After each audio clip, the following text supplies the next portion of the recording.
Gujarat bulletin ન્યૂઝમાં આપનું સ્વાગત છે। વરસાદ માટે વૈદિક આસ્થા પ્રશ્નાવડા ગામે જળમાં બેસીને કરાયું વરુણ યજ્ઞ।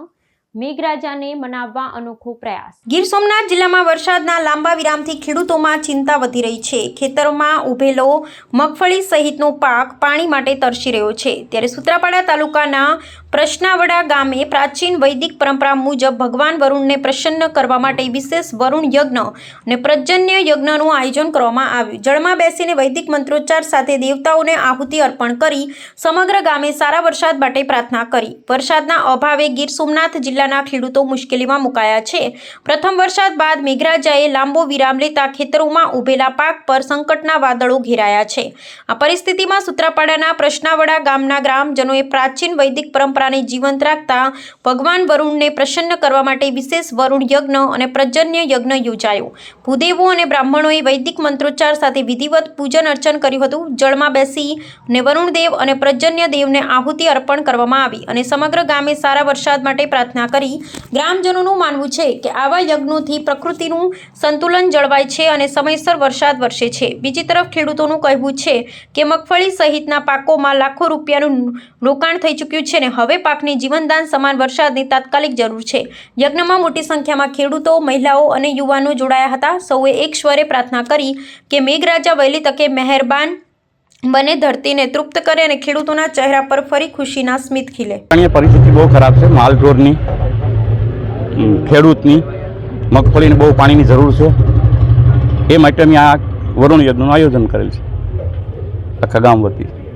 ખેતરમાં કેવી છે પરિસ્થિતિ? બહુ ગંભીર પરિસ્થિતિ છે। કઈ રીતે? વરસાદ વગરની અટણ મુલાક બધી હુકાય છે। ખેડૂત બહુ મૂંઝવણમાં છે। પરિસ્થિતિ બહુ ગંભીર છે। વરસાદ નહીં વરસશે તો પરિસ્થિતિ બહુ ગંભીર થઈ જાય। અમારા સમસ્ત પ્રશ્નાવડા ગામ દ્વારા વરુણ યજ્ઞ, પર્જન્ય યજ્ઞનું આયોજન કરવામાં આવેલ છે। કારણ કે અત્યારના સમયમાં જેટલું મનુષ્યને જલની જરૂર પડે છે એવું આપણી ભૂમિને પણ જલની જરૂર પડે છે। એ માટે અમારા ગ્રામજનો દ્વારા આ વરુણ યજ્ઞનું, પર્જન્ય યજ્ઞનું આયોજન મંત્રોચ્ચાર દ્વારા, બ્રાહ્મણો દ્વારા ટોપમાં બેસી, પાણીના જલમાં બેસી અને વરુણ ભગવાન, પર્જન્ય ભગવાનની આહુતિ આપવામાં આવશે અને આખા વિશ્વનું કલ્યાણ થાય, આપણા વિસ્તારનું, ગુજરાત રાજ્યમાં કલ્યાણ થાય એ માટે આ યજ્ઞનું આયોજન કરવામાં આવેલ છે। આ વરુણ ભગવાન આ પહેલાં ગૌતમ આદિ સપ્ત આપણા ઋષિઓ થઈ ગયા। ઋષિઓ દ્વારા જલમાં બેસી અને આ આહુતિ આપવામાં આવતી। વરુણ ભગવાન, પર્જન્ય ભગવાનના વેદોમાં, ઉપનિષદોમાં અને શાસ્ત્રોમાં, પુરાણોમાં આની વિસ્તૃત માહિતી આપેલી છે। આજે અમારા ભૂદેવો દ્વારા અને ગ્રામજનો દ્વારા જે વરુણ દેવતાને રીઝવવા માટે યજ્ઞનું આયોજન કરવામાં આવેલ છે।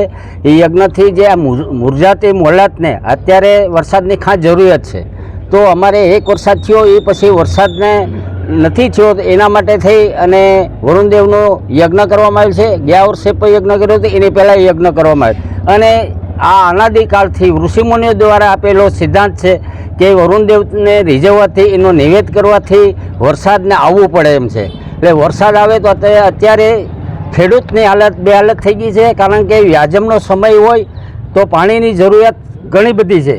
તો જો મુરઝાતી મોલતને જીવતદાન મળે એ માટે જો વરસાદ થાય તો મુરઝાતી ખેડૂતને આનંદ મળે અને આ યજ્ઞથી સચોટ બધાને વિશ્વાસ છે કે વરુણદેવ રીઝવશે અને વરસાદ આવશે। ન આવે તો આ વખતે પાણીની સમસ્યા મોટે પાયે રહી એમ છે। કારણ કે પહેલો વરસાદ એક થયો એ પછી વરસાદ નથી, એના કારણે પાણી માલઢોર અને પશુ પક્ષીને પણ નુકસાન થાય એમ છે। એટલે ભગવાનને પ્રાર્થના કરીએ, માતાજી ભવાની માતાજીના સાનિધ્યમાં એટલા માટે યજ્ઞ રાખેલો છે કે વરુણદેવને રીઝવીએ અને વરસાદ આવે અને આ વિશ્વનું કલ્યાણ થાય। અને ખેડૂતની પરિસ્થિતિ તો બહુ નબળી છે। પાકમાં બહુ નિષ્ફળ જાય એમ છે। વરસાદ ન થાય તો બહુ ગંભીર હાલત છે અને નદી નાળામાં પણ ક્યાંય પાણીની સંભાવના નથી।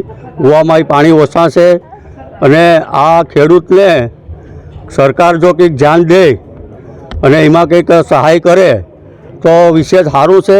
અને એને વિનંતી કરવામાં આવે કે ભાઈ જો વરસાદ ન થાય તો અમારો બધો પાક નિષ્ફળ જાય એમ છે। ખર્ચો તો બહુ મોટો થઈ ગયો। ખેડૂતને અટાણે બિયારણ, ખાતર, દવા કોઈ સીમા નથી રહી। અને ખેડૂતને સાંભળું જો ઉપરવાળો પણ નહીં જોઈ ને સરકાર પણ નહીં જોઈ તો અમારું બધું નિષ્ફળ જાય એમ છે। યજ્ઞ કરો છો? યજ્ઞો કરીએ, યજ્ઞથી ભગવાનને રીઝવીએ, માતાજીના નામ લઈએ, માતાજીના શરણમાં હાથ જોડીએ અને એનાથી દયાથી જો થઈ જાય તો અમે એને નિમંત્રણ કરીએ. શાસ્ત્રી શ્રી પ્રિતેશ કુમાર ગુણવંતરાય પુરોહિત આજના રોજ સમસ્ત પ્રશ્નાવડા ગ્રામ દ્વારા આ વરુણ યજ્ઞ પર્જન્ય યજ્ઞનું આયોજન કરવામાં આવેલ છે. ઋષિમુનિઓ દ્વારા ઉપનિષદોમાં, વેદોમાં અને પુરાણોમાં આ યજ્ઞની મંત્રો 4 આપેલા છે. એ મંત્રના આધિથી અમે વૈદિક પરંપરા, ઋષિ પરંપરા મુજબ આ યજ્ઞનું આયોજન કરવામાં આવેલ છે. કારણ કે મનુષ્યને જેટલી પાણીની જરૂર પડે છે એવી પશુ, પક્ષીઓ, પ્રાણીઓ અને આપણી ભૂમિને પણ, જમીનને પણ પાણીની જરૂર પડે છે. પહેલાં આપણે વરસાદ થયેલો પણ તે આપણા ધાન્ય માટે ઓછો કહેવાય. એ માટે અમે એવો પ્રયાસ કરીએ છીએ કે ભગવાન વરુણ ભગવાન તમે અમારા આખા વિશ્વનું કલ્યાણ કરો ને જેટલી મનુષ્ય ભૂમિને જેટલું જળ જોઈએ એટલે જળની તમે પ્રાપ્તિ કરાવો. અસ્તુ.